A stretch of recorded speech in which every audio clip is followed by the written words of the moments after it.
Yo, what's good, everybody? It's your boy Zoetic, and I know it's been a long time since we've done this, but we are back with episode 31 of the Grain of Salt Show. That's right, the radio show hosted by a cook. So please take these opinions with a grain of salt. It's been about 3 years since I did one of these episodes, but I wanted to come back this year and give you guys a rundown of all of my favorite music and TV slash movies from this year. So thank you guys so much for tuning in. I appreciate it. Let's go ahead and get into it, man. So I'm gonna go 10 through 1. All right, my number 10 here, we got Alchemist with a little project called The Genuine Articulate. I really like this, man, because I think, man, this might be one of the first Alchemist rapping projects that we've heard in a long time. I mean, obviously, legendary producer, one of the greatest of all time, in my opinion, one of the best discographies in rap. Put together a little EP. I think it's like maybe 5, 6 tracks of him rapping, short songs, got a lot of features, but I just really loved it, man. I really loved the way he held down the rhymes, held down the mic. Alchemist has always thrown some rap verses here and there on some of his, some of his projects that he does in the past, whether it's Gangrene, solo stuff, random verses for projects that he's producing. I just really love his rap style, man. I think he's dope. He's articulate, as the title says. I think he's got a very unique, unorthodox rhyme style that's very dope, and I just really fuck with it, man. That's number 10 on my list. Number 9, I want to highlight Blue. This guy has been going hard for a long time, man. I mean, since the early days of the blog era. So it's cool to see him dropping really consistently. I think this past few years, he's just been putting out a lot of projects. And this year, I wanted to highlight 2 projects from him. He's got a joint with Exile, who he works really great with, called Love the Ominous World. I really fuck with that, man. Just really classic West Coast underground LA production. Blue is really top tier elite rapper when it comes to just rapping and bars and skill and flow. So I really fuck with what he did there. But honestly, to be all the way honest, I think I liked the project that he did with Evidence better, called Los Angeles. Again, really gritty, grimy, underground LA stuff. When you talk about underground hip hop and you're talking about boom bap, I think a lot of that is synonymous with the East Coast, but I think the West Coast has a really prominent boom bap underground sound that is kind of just not really appreciated in hip hop when it comes to New York. I mean, obviously New York has their own political connections and things that you got to do to make it there, but LA has really dope underground hip hop scene, and I think Blue is one of the leaders of that, and he just showcased those skills as much as he possibly could this year. So salute to him. Number 8, I want to get into Benny and 38 Spesh, Stabbed and Shot 2. Obviously, the follow-up to the joint album that they did in 2018, Stabbed and Shot. I really love that project, so I was really anticipating this project. It's not as good as the first one for sure, but it's dope, man. It's definitely dope. Production is banging. They got a lot of different producers on there that I'm really rocking with. And of course, man, Benny and 38, just some of the, again, more top tier, more elite, more skillful rapping. We're talking about bars and just beats and putting shit together. It's a lot of gangster shit. The subject matter isn't gonna stray too far from, who Benny and 38 Spesh are. It's kind of what we come to them for. So I'm not really gonna knock them for that. But I thought this was a really solid project. They have great chemistry, dope features, dope production. I'm fucking with it, man. Benny and 38, Stabbed and Shot 2. Next up, I want to get into number 7. This is an album that's been anticipated for a long time, actually. This is the Mutant Academy group record label album called Keep Holly Alive. Mutant Academy is a collective of rappers and producers who are based out of Virginia.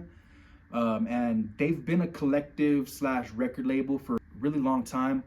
I think the first time I heard of Mutant Academy was probably 2017 with the Concept Jackson and Fly Anakin album that they put out. They put out a few albums together, but the first one that they put out, that was when I first heard of Mutant Academy, and I kind of started getting a little bit more familiar with all the producers and the rappers who are there. Obviously you got Fly Anakin, Big Kahuna, Brain Orchestra, Gray Matter. You got a bunch of different people on there just really contributing a lot of dope stuff to a really dope album. Um, Very boom bap, very new school boom bapish. You know what I'm saying? And there's a lot of bars, a lot of heavy bars, dope beats. This isn't gonna give you much as far as subject matter and concept goes. It's really just kind of just rapping. But if that's the type of shit that you're into, you're definitely gonna be satisfied with this. So that's why it's my number 7 right here. So I'm really fucking with that Mutant Academy, man. Keep Holly alive. If you haven't heard of it, please check it out. All right, next up, I want to get into a trend that we saw this year that I thought was really dope. Number 6, LL Cool J, The Force, produced by Q-Tip. And I thought it was really dope to see a lot of the OG, old school rappers put out projects this year. And not just put out projects, but put out quality projects. You know, I'll get into another one later on my list, but, you know, you really saw an abundance of that kind of original hip hop flavor introduced to a new school 2024 sound and 2024 audience. I think a lot of these rappers last year saw how successful all of the 50 years of hip hop celebrations have been, and I think they realized that there is a market for mature rap, you know, for people who want to hear rap from grown ass people, you know. And I'm definitely one of those people who's getting into an age now where all of this kind of younger, you know, hip hop has always been a young man sport. But there is definitely a lane of rappers and artists who are making music for people who are growing up. And I just really appreciate that kind of stuff. And not necessarily to say that LL is bringing that here, because a lot of this stuff is just very rapidy rap. You know what I'm saying? I don't know if I've heard L rap like this ever. The bars and the technical skill is really at a high level here. And, you know, especially I think in this new generation, a lot of people know LL to be the smooth, you know, ladies man, love songs, songs for the girls type of stuff. And you know, a lot of people aren't familiar with that side of his catalog that's very raw, very rugged, very hip hop. And I think that's definitely what we got here. Some of the production is a little out there. You know, you're gonna get that with Q-Tip, especially nowadays. I think some of the hooks that Q-Tip were doing were a little off. You know what I'm saying? There was a couple of them that I didn't really rock with overall. But as far as a project goes, as far as an album goes, LL, he hasn't put out an album in I think it was like, what, 15 years or something like that. To come out this strong with this level of rapping and production and just quality, I'm really fucking with it, man. So LL Cool J, The Force, Q-Tip, number 6. Love this project. Number 5, I have Rhapsody with Please Don't Cry. Obviously, Rhapsody has been rapping at a high level since she's came to the game. I think the first time I heard Rhapsody was maybe like 2017, maybe Layla's Wisdom, you know, era, somewhere around there. And over the years, man, Rhapsody has just grown and grown into a better songwriter. You know, obviously the rapping is there, the bars are there. That's not even a question. But for me, that doesn't always equal great songs, you know. And I think she came into this one with a really dope approach. I love the subject matter. I love the content. I love the concept. She's really talking a lot of deeper life stuff, growing up, you know, dealing with life, dealing with death, relationships, friendships, whatever the case may be. She addresses a lot of stuff here on this album. Very emotional. But I think it's really dope to have these type of concepts and this type of subject matter with this high level of rapping. You know, I think that was something that she didn't compromise when it came to this project. You know, I could tell that she wanted to make songs that were a little more meaningful, that had a little bit more, you know, depth to them, and she did that, but she didn't sacrifice the lyrics and the bars and the skills and the flows. I mean, she is rapping her ass off on this one. My favorite joint on there is the joint with Hit Boy, man. She just goes off on that shit, and I think that kind of opens up a door for another sound that she could potentially partake in, you know. And I think what was interesting about this album too is that this is the first album she's done that had no production from Ninth Wonder, who she's been, you know, affiliated with Jamlaw Records since the beginning of her career, basically. And I just feel like it was a refreshing sound for her. You know, I feel like Ninth's beats kind of maybe kept her in a box that was very boom bap and very, you know, hip hop. Whereas this is very accessible. I feel like this is an album that a lot of people could hear, a lot of people can appreciate. So I'm really fucking with that album, man. Rap City, Please Don't Cry. Number 4, I got Schoolboy Q, Blue Lips. I mean, damn, this is really Schoolboy getting back in his experimental kind of weirdo bag. But Schoolboy has a knack for always keeping the essence of who he is and who his music, what his music has kind of represented over the past 10 years. It's still there. You know what I'm saying? He's got the crazy, wild production that's like, you know, a regular rapper here's this type of beat and probably can't do nothing to it. Whereas Schoolboy hears it and where he takes it is just very, very dope, man. This album dropped really early in the year, and since we had such a heavy year as far as releases go, and just as far as there's a lot of shit that happened this year, I feel like it kind of got buried because it dropped so early. But listening back to it, man, it really holds up. It really pushes the envelope for a mainstream hip hop album. You know what I'm saying? I feel like the sounds and just like I said, there's a few beats here on this album that are a little too crazy for me. Like it's just a little too out there for me. I really like the beats on this album that are very soulful and smooth and right, like real gangster, almost G-Funk, not quite there, but it's very, very smooth and very soulful. Those are the type of beats on this album that I really like the most. But I think he was able to blend them together in a really dope way that made for a very, very unique album. And right now in my fandomship, I'm really looking for uniqueness, and that's really what I got here from this album. So I fuck with it, man. Schoolboy Q, Blue Lips. 3, a little bit more like what I was talking about with LL. We have Common and Pete Rock, The Auditorium, Volume 1. Man, this is just a quality project, man. I mean, if you're talking about traditional hip hop, boom, in the boom bap sense of the word, you know, you're talking about listenable lyrics and shit that's not too crazy and too far over your head as far as rapidy rap goes. I think they both did a great job here. I will say Common's rapping here is not like elite, crazy, blow your mind type of level. But it's very dope. It serves its purpose. You know what I'm saying? I mean, Pete Rock, one of the greatest producers of all time, really brings his best foot forward here when it comes to the beats. I mean, he is using kind of samples that we are kind of very familiar with, which, you know, a lot of hip hop heads might knock people for. But I think the way he did it here was very tasteful. It was very respectful as far as, you know, just paying homage to hip hop and the beginnings and the roots of hip hop. This sounds like a very, very hip hop album, if you know what I'm saying, like in the traditional sense of the word. You know, if you came up listening to hip hop in the early days and you can appreciate the boom bap and the just dope rhyming, then you're gonna love this album. You know what I'm saying? I fuck with this shit so heavy, man. I mean, Common, like I said, he's not rapping at a crazy elite level, but he's rapping at a level that you can understand, that you can articulate, that you can come away with and be like, yeah, man, I'm fucking with that. I can get down with that. So I'm really loving it, man. I feel like Common has pulled out all the stops and all the resources necessary to give this album some shine. I mean, it's nominated for a Grammy. You know, if you would have told me this last year that Common and Pete were going to put out an album that was nominated for a Grammy, I would totally would not believe you. So I really love it, man. I think it's very solid. I listen to it a lot, and it just has a lot of replay value. You can bump this shit over and over again because it just knocks. It just fits a great feeling.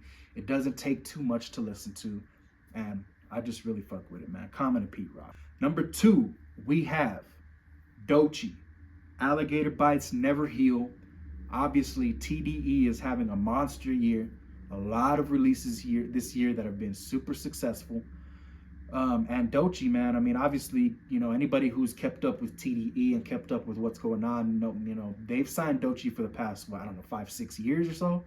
She's been on the label, and she's been putting out, you know, EPs here and there, features here and there, songs here and there that have, you know, in my opinion, when I listened to them, I was always super impressed. I mean, just as far, I was honestly more so impressed with the diversity.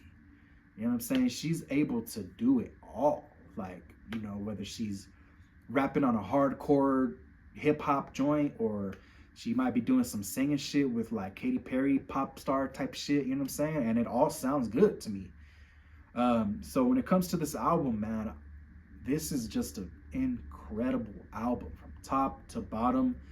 A true display of her skill, man. I mean, she's rapping on this album. And she also has songs on this album that I feel like could be put on top 10 pop charts anytime, you know? This shit is incredible, man. I think the things that she was able to do with the rapping and, you know, keeping it light. She's got some fun stuff. She's got some funny shit in there. Um, but the skill, man, the skill that she is displaying on here is incredible. I mean, you know, she's got a lot of hype joints, you know, joints that, you know, you might play in the gym, or you know, you might play in traffic when you're trying to get home or something. Like, she's got a lot of hype joints, but she could also bring it down and get introspective and talk about herself, talk about the shit that she's been through and where she still has to go. I mean, for them to still be considering this a mixtape just really shows how much potential she could possibly have. I mean, if this is the mixtape, what the fuck is the album? You know, that's kind of where I'm at with it. And just a really great display of skills, man. I feel like that is something that's missing a lot in hip hop nowadays. I feel like everybody does one thing, they do one thing well, they leave it at that, and that's it. But man, she kicked down the door, and I think she's gonna be here for a long time, because skills like this don't just go nowhere. You know, this is a skill that's able to translate to a mainstream audience while still keep an underground audience super satisfied. So I am really excited to see what she does in the future with her career.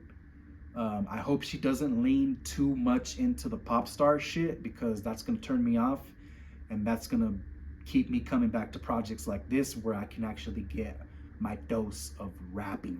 So we'll see, man. I'm very excited to see what she does. It's rumored that she's going to be on the Kendrick and SZA tour. That's going to get even more eyes on her than already is. She's had a super breakout year. Her rollout has been incredible. You know, she's coming out with a TV show on Comedy Central here in a couple days. So I'm really excited to see an artist like this. I think it's a breath of fresh air. So shout out to Doechii, number 2. And so that leaves my number 1 album of 2024. Rest in peace to one of my favorite rappers of all time, Ka from Brownsville. He put out his album, The Thief Next to Jesus, this year. Just an incredible display of what he does.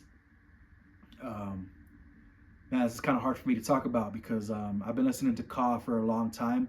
I probably heard him in probably 2012, Rock Marcy Reloaded. That was the first time I heard Ka, and I was really interested in his voice and just what he was doing, the pictures he was painting. It was very poetic. So I went in to check his other stuff. I think I listened to Grief Pedigree, and I liked it. But it wasn't until The Knight's Gambit in 2013 where I really became a big fan of his. And then the years going forward, he just continued to put out these concept albums that,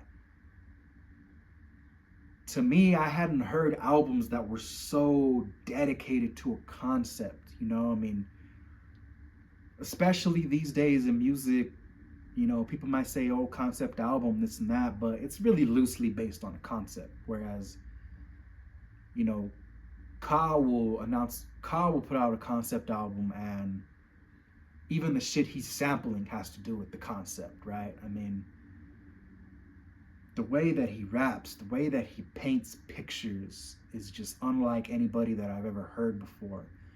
And I think the reason I appreciate Ka so much at my age is because he's making real life music. You know, at the end of the day, the shit that he's talking about here is real life. He's really addressing situations in life, whether it be friends, family, you know, money, jobs, you know, whatever the case may be. I mean, you know, the guy, such an incredible story. You know, being a firefighter captain in Brownsville, New York, and, you know, serving in 9/11, and by nighttime being one of the greatest rappers that we've ever heard. Um, just incredible, man. Just incredible. So when we get into The Thief Next to Jesus, you know, we have a very, very deep concept here as far as the black community's relationship with not just religion, but Catholicism and Christianity in particular. The things that Ka is presenting here, the ideas that he's presenting here, I feel like I've never heard in hip hop before. And that's the reason why Ka is one of my favorite rappers of all time, because he's addressing things that are maybe taboo, that are maybe, you know, rappers are not supposed to address these things.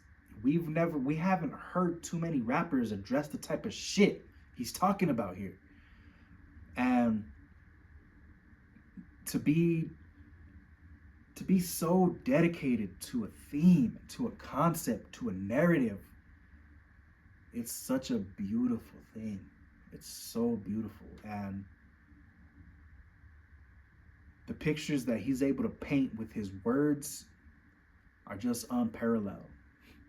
And you know, there's certain lines and there's certain bars that I'll hear on the album that might lead me to believe that he might have known that he was gonna pass. And let's say that that's not true. Let's say he didn't know that he was gonna pass. I still feel like he crafts his music in a way where if he did pass, or when he did pass, you were able to listen to and resonate with even more. You know, I don't know if that makes any sense, but basically what I'm trying to say here is that he made his music knowing that one day he was going to leave, no matter when or how it was, and he wanted us to go back to those things and take away those ideas from. And when I think about it like that, when I put it into perspective like that, it fucks me up. It fucks my head up. Because how do you as an artist have that much foresight? How do you see in the future that far to be able to craft your music to say, hey, whenever I die, however I die, you're going to appreciate this shit. And you're going to hear what the fuck I had to say. And the morals, the principles, the integrity that Ka stood on, they're going to last the test of time. So it really, really hurts me to say this, man, to say rest in peace to Ka. Because even before this album came out, you know, Ka always does this thing on social media where maybe about a month before the album comes out, he'll tweet something like, yo, new album coming out soon, be ready, type of shit, you know? So when he did that this year, man, I went back and I was just listening to everything and really digesting and really, really, really just kind of taking it all in. Even though I'm familiar with most of the music, I was just, you know, it's the type of music that you can listen to over and over again and pick up something new every single time. This loss really hurt me this year, man. So once again, I want to give a rest in peace to Ka. Brownsville Ka, you touched my life and you affected me in a way that a lot of rappers couldn't. So that is my album of the year, Ka, The Thief Next to Jesus. This was a heavy rap year. It was really hard for me to make this list because there was just so much shit that came out. I wanted to just go through some of the releases to give you guys an idea of just how much rap music came out this year. So, I mean, we got Future dropped a few projects. We got Rock Marcy, he dropped a couple projects. J. Cole, I liked his project. Ransom came out with a couple projects. Conway with a couple of projects. Ghostface put something out. Vince Staples' project was dope. Makami, you got Dog Pound coming back with a dope album on Death Row. That's pretty crazy. Heem from Benny's BSF had a dope album. Crook and Joel Ortiz, Barfest. We got Freeway and Jake 1 with Stimulus Package 2. Very dope. Currency always puts out a ton of music. I liked his projects that he put out with DJ Fresh this year. Smoke DZA put out a dope project that I really fucked with. Shay Noir out of Buffalo put out a really dope project. Love the Genius, also out of Buffalo, put out a really dope project. Um, Kendrick. Kendrick. What a fucking year for Kendrick. I mean, Jesus Christ, the dude had definitely, easily, hands down, no question, MVP of the year when it comes to rapping, when it comes to rappers, MC of the year. Kendrick had an incredible display this year. He slayed the dragon, which kind of makes him the top dude now. For people who may not want to admit that, he's number one now. He's top dog now. No pun intended. But the reason I didn't have GNX on my list is because I just felt like this was a fuck around project. This is a project to kind of just capitalize on the moment and the shit that he was able to accomplish this year. As far as the standards that we hold Kendrick to with concepts and themes and narratives and shit like that, I don't feel like that was here on this album. To me, this was just like a big ass victory lap. And at the same time, he was able to pull the LA artists to give them spotlight, give them shine, and create some unity with the gangs and things like that. So I completely understand the importance of this project. I think it's dope. I don't think it's a whack project by any means. I think we have flashes of those really deep moments from Kendrick that he likes to provide for us in Reincarnated and Gloria and a couple other projects on the track like that. But to me, this is just not the type of quality that I would put in my top 10, but I think it's a dope album, and I think TDE had a tremendous year. Even though he's not technically with TDE anymore, it's still family, he's still affiliated, he's still doing TDE shit. For Ab-Soul put out a project too this year that was really fucking dope. I really like that shit. Freddie Gibbs, incredible project. The only reason it's not in my top 10 is the skits were a little too much for me, and Gibbs can sometimes get on a very samey flow. He's been one of my favorite rappers for a really long time. But I don't know, I just feel like lately he's been doing a lot of just the flows. I need diversity in the flows. I feel like they're kind of samey, and that's the only reason why it wasn't in my top 10, because I really like the project. We had Tyler, the Creator, who put out a dope project. The only reason that's not in my top 10 is because I feel like the production is just a little bit too out there for me. I love Tyler. I love his past few albums that he's put out. Call Me If You Get Lost was my number one on my rap albums that year that came out. But this one is just a little too weird for me. It's a little too out there for me. I like when he gets in his traditional rapping type of bag. And of course, we just had Stupid Dre put out the follow-up to, Doggy Style. We have Missionary here in 2024. And I only listened a few times. Nothing really grabbed me and stood out to me. But I thought it was a quality project, and I thought it was dope enough to at least mention here. And again, we're seeing the OGs from back in the day who have been in this game for a really long time still putting out quality fucking music. And just for that fact alone, I gotta salute it. So I feel like this was an incredible year for hip hop. I think overall, I'll give it about 4 mics as far as, quality goes and as far as a rating goes. Really dope year for hip hop. Love it.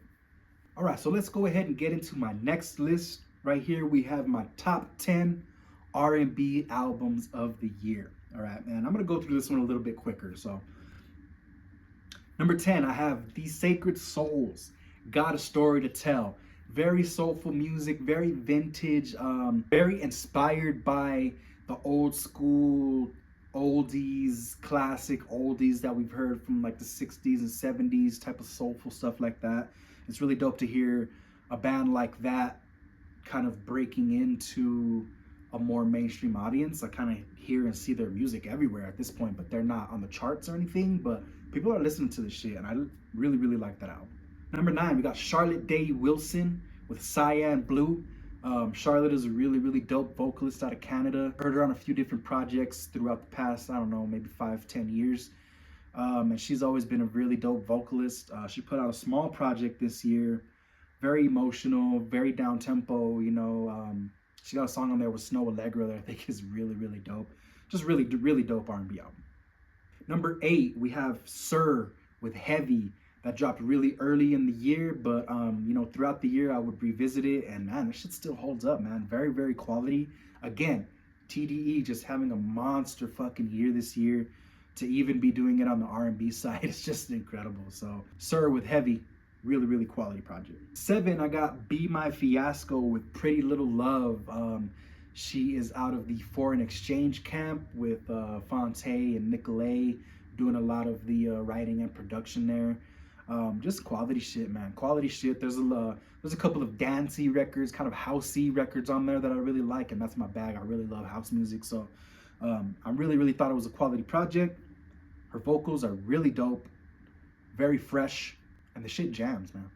Number 6, I got Bryson Tiller with his self-titled album. I really like the vibes of this album. Very futuristic, very kind of I don't know. I don't want to say like 2K vibes, you know, Y2K aesthetic. I guess that's a lot. That's a vibe and a look that a lot of people are going for nowadays. You know, the nostalgia type of thing. But I think he did a really good job of it. A lot of dope songwriting on here. I'm surprised that more of these songs didn't break into like R&B charts or Hot 100 charts, because there's some really dope shit here as far as just R&B and just clean, accessible sounding music, man. I'm really kind of shocked that this isn't making more people's top lists, because it's a really quality project from beginning to end. So I really like it. Next up, we have number 5, a producer named Esta, and he put out a project called Francis. And this is like a small album. I don't even know if I would call it an EP, but it's a really short album. It's got a lot of features on it because he's a producer, so it's got, you know, a lot of different singers, a couple of rappers here and there. But just quality shit, man. Quality shit. The shit bangs. Production is dope. Songwriting is dope. Vocals are dope. My favorite song on there is probably a Joyce Rice joint. I forget what it's called, but she really kills it on that one, man. So Esta, he's been a quality producer on the scene for a long time. So to see him come out with a dope project like this is really dope. If you haven't heard it, please check it out. Esta Francis. Number 4, I have Lucky Day with Algorithm. Just a really dope project, man. I know this is a little bit different from Lucky Day's traditional sound as far as R&B goes. He's got a lot of maybe rock sounding stuff on here, kind of it's just a different vibe. It's a different bag. He's got that dude with some Teddy Swims on there. I know he's got like some country records or whatever, so he's kind of got that type of flavor going on in here. Just really quality shit, man. I like the stepping outside of your box and doing something different. The first single came out about a year ago. It was called what? That's You. I think it's called That's You. It was co-written by Bruno Mars, and you can kind of hear it here and there on like the hook and things like that. But I thought it was really dope. That really dope first single, and the rest of the album delivers, man. I mean, I'm really fucking with it. I know a lot of people are kind of off-put by the experimental sounds and just, you know, this isn't a traditional sound for Lucky Day as far as R&B goes. But I like it, man. I like when artists are able to push the envelope and step outside the box, but still keep it them and still keep it dope. I think that is a quality album, man. Lucky Day, Algorithm. Number 3, we have the new artist, Leon Thomas with Mutt, coming out on Ty Dolla $ign's label. Man, this album kind of hit me out of nowhere. I was hearing about it for a few weeks, and I was kind of like, I'll get to it when I get to it. But trusted sources were kind of telling me like, yo, man, this album is fucking dope. You need to check it out. So I went in blind, you know, straight up, didn't know what to expect. I was just kind of listening to it. I was kind of expecting more so of this new style of R&B that we hear nowadays that I'm not really too much of a fan of, where people aren't really singing. There's really lazy songwriting. It's just like, when it comes to R&B, I like hearing certain things. You know, it's kind of like with rap. You know, I like to hear skill. I like to hear songwriting. I like to hear dope shit. And I like to hear original shit. You know what I'm saying? And I really feel like Leon Thomas provided that here with this album. Even though it's in a more traditional sense as far as R&B goes, it's very traditional, soulful R&B. But I just feel like the flavor he puts on it, the spin that he puts on it is very fresh and very refreshing. I don't feel like I've heard a traditional R&B album like this in a long time, where, you know, as far as production goes and just vocals and songwriting and concept and things that he's talking about, you know what I'm saying? This is traditional R&B, but it's just got such a dope new flavor and new spin to it. I heard that he does something different with his vocals, where he kind of like what Prince did with Camille, where he slows down the record, sings to it at a slower tempo, and then speeds it up so that his voice sounds a little bit like, I don't know, kind of higher. I think that's really dope. That's a really dope approach to traditional R&B that just refreshes it, that updates it, that gives it that newness that someone like me in particular I'm looking for. So I really, really love this album. Coming from Ty Dolla $ign's label, you can't expect anything less, man. So Leon Thomas Mutt, really, really dope album. Number 2, I have Kaytranada with Timeless. Now, I don't know if this is necessarily an R&B album, but when I listen to this album, there's a lot of singing. It's a lot of singers on there. There's not too much rapping on there. And I don't know if you would necessarily call it a house album or a dance album, because, you know, that's the type of production that Kaytranada does. But, you know, if you think about it, you know, house music and dance music is really just up-tempo R&B music, you know what I'm saying? So I'm gonna put this in my R&B albums because it has a lot of my favorite singers on there. I feel like it's got a lot of singing and R&B flavor on there, even though the tempo is a little up-tempo. That doesn't mean it's not R&B. So I just really love this shit, man. Every project that Kaytranada has ever put out is fucking fire. So I know that whenever he puts something out, it's gonna be great.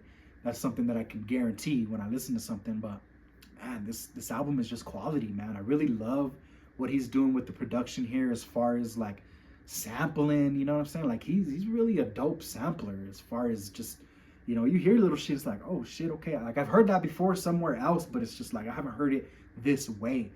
And of course, it's got my favorite artist right now currently, Rochelle Jordan. She's on there twice. She's got 2 songs on there. So this has everything that I need for it to be one of my favorite R&B albums of the year, man. So if you're familiar with Kaytranada's work, this isn't really anything different, but it's just more of the dope shit that we come to expect from Kaytranada. So salute. That's my number 2. And number 1, my favorite R&B album of the year, Anderson .Paak and Knowledge, No Worries, Wide Lord, with the follow-up album to the 2016 project of Yes Lord. Man, this album is fucking phenomenal, man. I mean, from production to songwriting to vocals, features, everything is fucking dope on this album, man. This is definitely the album that I listened to the most this year. And as soon as it came out, it was pretty much on repeat for me. I bought it on vinyl because it's just incredible, man. I really fuck with it. I don't think it's better than the first one. The first one just has a lot of memories and nostalgia tied behind it for me that kind of just makes it a little bit better. But man, I'm just loving what's going on here, as far as just the concept, the subject matter, the shit that, you know, Anderson .Paak is talking about out here, man. He's really hurt. He's really hurt on this project, man. And he also doesn't shy away from, you know, his accountability in the situation, you know. So to me, the subject matter resonated with me a lot. Anderson .Paak is an incredible vocalist. Knowledge is an incredible producer, and it just made for an incredible album. I saw Anderson .Paak this year at Red Rocks performing, put on another incredible show, him with the Free Nationals, like they always do. And I actually saw him 5 years ago too at the same place. So to see the progress from where he was back then to where he is now, it's just fucking dope, man. So definitely, easily my R&B album of the year, No Worries, Wide Lord. Please check that shit out. And so I got a few honorable mentions here. It's not as heavy of a year as rap was, but I'll go ahead and run through some of my other projects that I liked this year from R&B. We got Daybull, this guy is producer guy that's from overseas. I think he's from Europe, somewhere in Europe. He puts together a very dope, very 80s style synth R&B. It sounds like some Jimmy Jam and Terry Lewis shit, to be honest. Put out a really dope EP with some different singers on it. That's just fucking incredible. We have Duran Bernard, who put out an album this year. An incredible vocalist. Probably one of the best vocalists out today. And he just kind of gives you more of the same here on this album that he put out. We have Layla Hathaway, you know, who's been putting out music for the past 30 years. She put out another album this year called Vanta Black. That's just fucking great, man. I mean, you know, with who her family lineages, you know, you can only expect incredible vocals out of her, and that's just what she does, man. She is absolutely incredible. Everything she drops is high quality, and one of the best vocalists in the game, Layla Hathaway. We got Marsha Ambrosia with the Casablanca album that was produced by Dr. Dre. Again, you know, Dre hasn't put out music in so long, and whenever I hear him even talk about making music or putting out music, I kind of just get to the point where it's like, all right, I'll believe it when I fucking see it, you know, because it's just the reputation that he's gained for the past, I don't know, 20 years, you know. So to hear this album come out and actually be very dope, I was very surprised, man. I really enjoyed this album. A lot of samples as far as like hip hop goes. Like there's a lot of just traditional hip hop samples, you know, some Nas shit on there, and like different samples from hip hop that I was surprised to hear that were really dope. They went over really well. Because me personally, I don't like that all the time. I don't like when people sample some shit that we already like, because it's like a cheat code, you know what I'm saying? But it's done very tastefully here. I mean, could you expect anything less out of Dr. Dre? Very, very dope stuff here. I'll fuck with that heavy. We got Darian Brockington out of the Foreign Exchange crew, and the Foreign Exchange put out a lot of dope albums this year, man. I would like to highlight all of them, but it was kind of too much for me to even keep up with. But they put out a lot of music this year that was dope. You got Clairo. She put out an album with El Michel's Affair, which is a very, very different style for her. And I felt like the marriage was really dope. We got Malia, a very dope singer-songwriter that's very under the radar. She put out an EP this year that was very, very dope. I fucked with that heavy. We got Nicolay out of the Foreign Exchange crew again, put out an album this year. Very long album with a lot of different vocalists and rappers, but very, very dope production on there. His Stevie influenced chord progressions and synthesizer tracks that he makes are just very dope, man. Shout out Nicolay. We got Tuxedo 4, Mayor Hawthorne and Jake One always put out dope projects. To me, the best one is either the second or third one. I probably go with the second one, but the third one is incredible. The fourth one to me ain't really on that level, but it's pretty dope, and I listened to it a few times. I fuck with it. Mac Ayers, another one of my favorite R&B artists, put out an album this year. It was very long, kind of under the radar, kind of depressing. It was kind of sad, but Mac makes incredible music, man. So if you ain't heard of him, please check him out. And that's my R&B for the year. Wasn't as heavy as the rap, but it was pretty quality year. Any of these projects that you listen to, you will be satisfied with. So thank you so much. All right, it's something new that I want to do here that I haven't really talked about on the Grain of Salt show before, is I want to get into my TV, movies, and docs of the year. I've watched a lot of TV, movies, everything this year. It's just kind of who I am. I really get into it. So I just want to run through real quick my top 10 movies. 10, I got Leave the World Behind, that came out on Netflix, kind of like post-apocalyptic joint. 9, we got American Fiction. Got Jeffrey Wright on there playing an author. That's just really dope. Dune 2, of course, very epic, very just fantastic, you know what I'm saying? Really fuck with that. Godzilla and Kong 2, I'm a huge Godzilla fan, so I just feel like it was just fun. It was super fun, you know what I'm saying? I fuck with that. Deadpool Wolverine, I thought was pretty cool. Nothing groundbreaking or crazy incredible, but I thought it was dope. Beetlejuice 2, I thought it was pretty cool. I was kind of expecting less, to be honest. So for it to be, you know, it was pretty decent. I thought it was pretty dope, so I fucked with it. 4, we got a joint called Carry On that just came out on Netflix. It's kind of like Christmas, Die Hard, phone booth in a airport type of shit. Crazy. It's crazy movie, man. Really dope. I really fuck with it. I thought it was a lot of fun. 3, I got Bad Boys Ride or Die. I really didn't like the third one. I really thought the third one was really bad. But this one was just super fun. A lot of action. It was funny. I thought it was really dope, man. I just had a good time. And to me, that's really the main thing I'm looking for when I'm going to the movies. I just want to have a good time, you know? 2, I have, technically this didn't come out this year, but Godzilla Minus One. It came out in Japan last year, and then it hit certain select movie theaters last year. But this year it finally hit Netflix, and man, that is probably, again, like I said earlier, I'm a huge Godzilla fan. I've always been a big Godzilla fan. I love the Godzilla movies. But this movie, man, really, really good. I've never seen a Godzilla movie with this type of tone, with this type of theme, with this type of investment in the human characters, right? Because when it comes to Godzilla, like, Godzilla's Godzilla, right? You know what I'm saying? Like, there's only so much to like about Godzilla. What makes a good Godzilla movie is how we're dealing with the humans, right? And whatever it is that they're trying to do with or to Godzilla, right? And this was just really done, very emotional, very just great acting, man, great acting. Probably the best Godzilla movie of all time that I've seen so far. So take that with a grain of salt. And my number one movie for this year, I was really surprised with this movie, Transformers 1. Um, I didn't want to see this movie initially because I'm a huge Transformers fan. I've been a Transformers fan since I was a little kid, you know, playing with, action figures and things like that. I saw the previews, and, I feel like the Michael Bay Transformers movies, they just haven't been that great, They're fun, they're cool, whatever the case may be, but they're not good movies.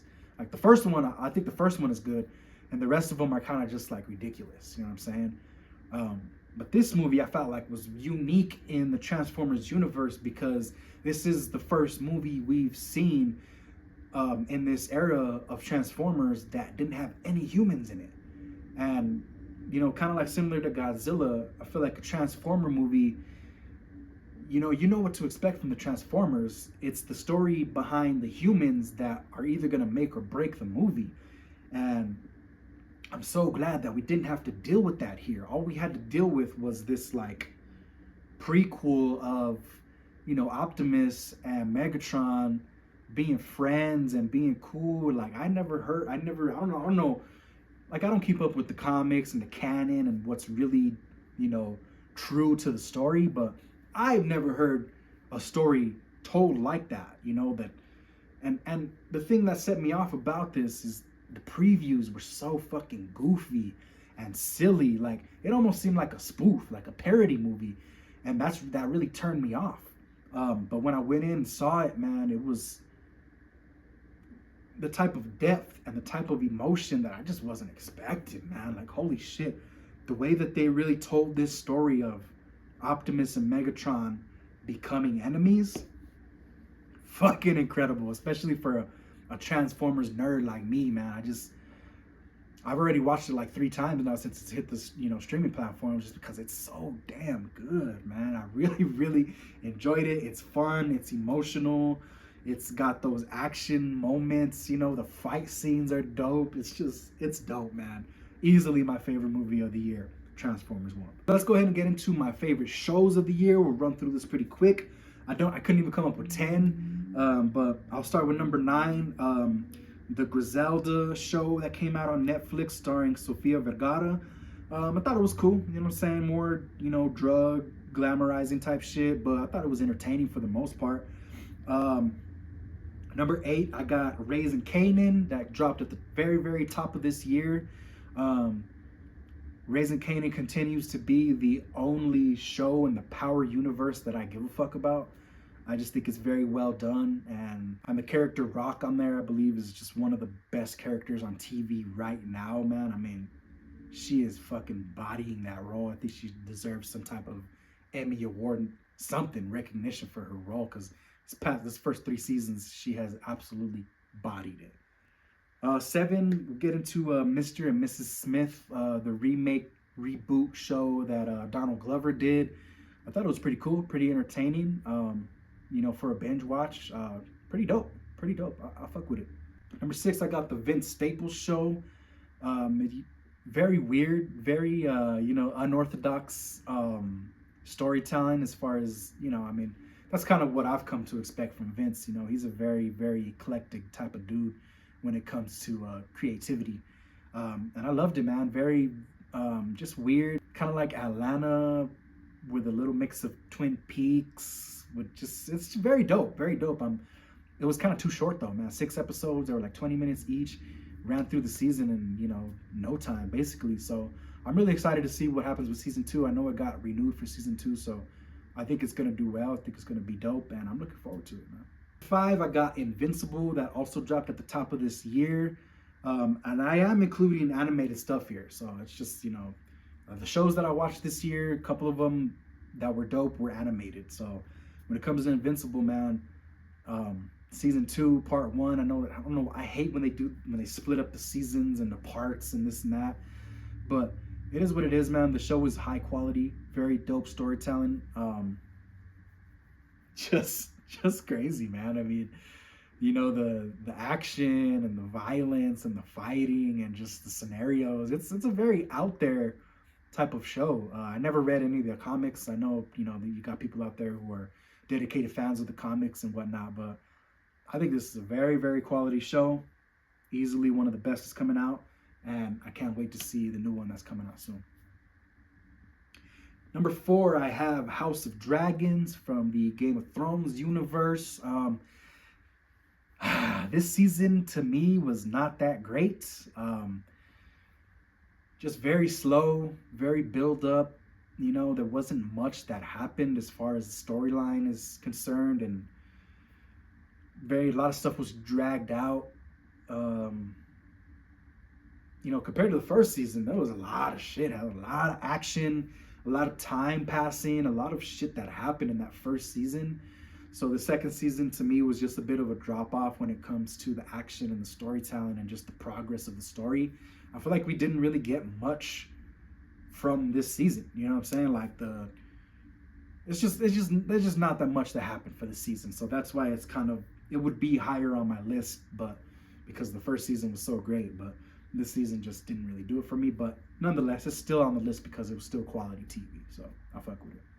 Number 3, I have X-Men 97. Man, another animated show that came out this year that I wasn't expecting to be so good. I mean, obviously, the original X-Men cartoons from the 90s that we used to watch, man, one of the greatest superhero cartoons of all time. It holds up still to this day.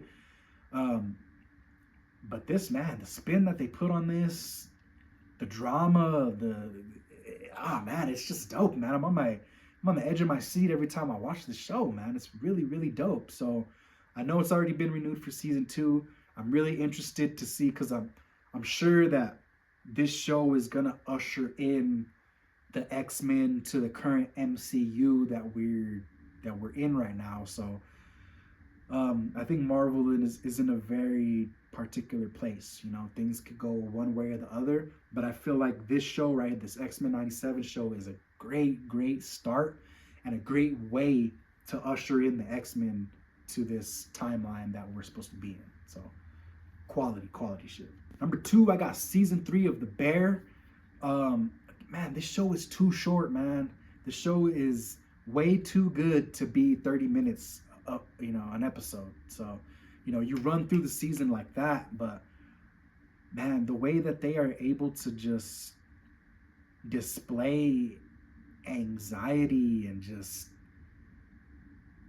God, the bullshit that comes with working in the restaurant industry is very, very heavy. It resonates a lot with me because I spent a lot of time in the restaurant industry, and just a lot of the ideas and a lot of the themes that are introduced and brought to the table here in the show really resonate with me a lot in a different way. So the acting is incredible, the writing is incredible, cinematography is incredible. I really, really love this show, The Bear season 3, quality shit. And my favorite TV show to come out this year, 2024, The Penguin. Good God, man. Colin Farrell, one of the best performances we've seen in a long time, man. You don't even know that this is Colin Farrell with all this makeup and all the voice and the walk and the talk, and just everything comes together, man. Really, really great. Very dark, such a dark tone and theme than a lot of other DC stuff is. And I'm not a fan of DC. Like, I feel like a lot of the movies and TV shows that DC has tried to do recently have just missed the mark of the type of shit that I'm looking for. But this right here, man, Penguin, very, very different. I love the world that they're building here based on the last Batman that came out with Robert Pattinson. I think this is a very good jump start to whatever James Gunn is trying to do here with the DC universe. Um, I have a lot of faith in him. I have a lot of faith in him, especially after seeing this show. Like, man, just some of the concepts, some of the themes that we're introduced to here. I mean, a lot of people compare it to The Sopranos. I think it's very accurate as far as introducing a main character that we are not necessarily supposed to root for. We know that the main character is a piece of shit bad guy, but sometimes we find ourselves rooting for this person. And I think that's kind of the genius of the duality that a show like this and a show like The Sopranos was able to do. They're able to present a character that makes you kind of question yourself, like, damn, I'm rooting for this piece of shit dude. Why am I rooting for this guy? I think it's a really, really dope concept and theme to present in a superhero show. We didn't see any superheroes here. We saw the bat signal at the end, but this show doesn't have any superheroes. This show doesn't really have anybody for us to kind of root for as far as a good moral ground and integrity and shit like that. This guy's a piece of shit, but sometimes we're rooting for him because we just want him to get out of the situation, only for him to go do some more piece of shit stuff after he gets out of the situation. So really, really dope, man. I'm interested to see if they do a season 2. I think it's kind of been on the fence whether they're gonna do it or not. But I thought this is really dope, and this really makes me excited to see what they're gonna do with the next Batman. So I fuck with it, man. The Penguin, #1 show of the year for me. And next up, I want to list my top 5 documentaries that I saw this year. I saw a lot of dope shit this year, so we'll just go ahead and get into it. Number 5, I got Piece by Piece. This is the Pharrell Lego biopic documentary that came out in theaters. I just thought it was a really, really creative way to tell your story, to tell, it's pretty much a documentary. I mean, it's not really a biopic because, you get interviews and you got the actual people who were there for the story talking about, these situations that happened. So it's really just a documentary made in Lego form. Thought it was really creative, really dope. If you're not familiar with Pharrell and the Neptunes catalog, you really get an in-depth, like, oh, damn, they did that song, like, what, yeah, they did. So that's why I love that stuff so much. I mean, I got NERD tatted on me, so the Neptunes are a huge part of my life, so really, really love that documentary. Number 4, we got The Greatest Night in Pop Music, which is a documentary based on the recording of We Are the World back in the 80s. And this was a really dope display of, rest in peace, Quincy Jones's artistry, the things that he was really able to do. He might not have been the person who was, playing the drums or playing synths on the track, but he is really the one who was facilitating the situation here. You got a room full of pop stars, you got so much ego and tension and, whatever drugs, drinking, you got a lot of shit that he is basically the captain of the ship, and you got the biggest names in music in one room to record one song. Just a really, really dope experience, man. I mean, we're never gonna get moments like that ever again. And I think the reason why we're never gonna get moments like that again is because we don't have any more Quincy Joneses. There will never be another person of that stature where everybody in the game unanimously respects this guy. You just don't have that nowadays. So I thought that was a really dope display of Quincy's skills and what he really does. Rest in peace to him. We lost him this year. One of the titans in music history, period, point blank. Rest in peace. Number 3, we got the Vince McMahon docuseries that came out on Netflix. Man, I mean, not a lot of new information here. If you've kept up with wrestling and you've been a wrestling fan for the past, whatever, 20, 30 years, a lot of these stories and a lot of the things that are being told here. But I thought it was just a really dope display of all this, the creative mind of his. He's got a really, really dope creative mind, albeit sometimes pretty sick. You know what I'm saying? I mean, if you ever, if you watch wrestling like me back in, the 90s and early 2000s, he was doing a lot of wild shit on TV. So to see other people's kind of perspectives of that and thoughts and opinions of the people who are involved in it, and to know It's kind of weird because this was done before all the scandals and allegations and things came out about him, so we don't really get a definitive, answer to all those things. But as far as who Vince McMahon is, his position in the culture that he's created, I thought it was a pretty dope collection of his story and the things that he's accomplished and things that he's created. Number two, I got the David Chase documentary that came out on HBO this year. David Chase is the creator of The Sopranos. And this was really, really dope insight to not just David Chase, but the mind that created The Sopranos and the things that went into writing it and just putting it all together as a show. It's a story that I can never get enough of. I've heard it, quite a few times because Sopranos is one of my favorite shows of all time. So when I get into something, I really get into something and I really seek out the information. So to hear the story coming from David himself and just the type of guy that David is, he's really brilliant creative mind. Really dope. I really enjoyed that shit, man. If you're into The Sopranos or just mob shit in general, it's definitely cool to check out. My favorite documentary that came out this year, the Yacht Rock documentary that came out on HBO, man. Really, really dope shit here. Yacht Rock, I mean, I don't know how I feel about the title of Yacht Rock, but what is considered to be Yacht Rock is definitely something special to me. It's a type of music that my pops played as I was growing up a lot, that 70s soft rock type of shit, Michael McDonald and whatever, Steely Dan and shit like that, Ambrosia. Like, I was sitting there, I knew all these songs because these are songs that I just grew up listening to and that I can really, really appreciate. And, they call it Yacht Rock because of that, whatever web series that came out, wherever they did that. But back in the day, it was really just called soft rock.